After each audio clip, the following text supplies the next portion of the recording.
Selecta Kabe, Dr. Bubis Hori Pape. Yo kama malante, chisa mamesha minase. Vari kuti vakunzwa kusweta, vamwe vacho vari kuti vakunzwa kuneta. But if skinny top unofila beta, coronavirus yakuda kunetsa. Vamwe vacho zvakaita vhiya, waivasikana mukufamba makavhiya. Asi chiko hatisi kuziya, asi muviri wedu uri kungodziya. Ndosaka muchiona vakufamba vakashama. Vakunzwa kutsva korona sama ufunge ndachema yakanyanya. Unonzwa kutsva sumbani yacho zvanzi nyama yakagochwa.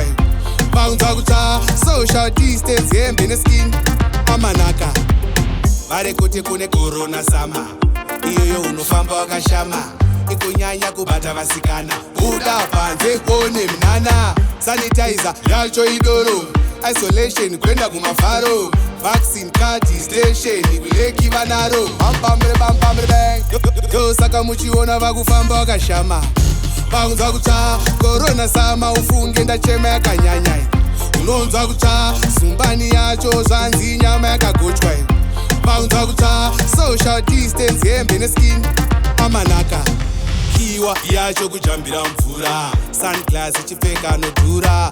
Umbrella nditira kazuva, ukaita zvekutamba unonyura.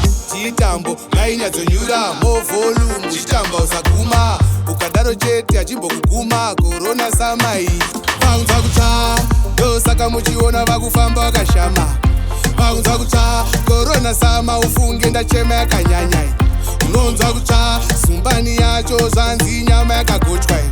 Vakunzwa kutsva social distance hembe neskin amanaka.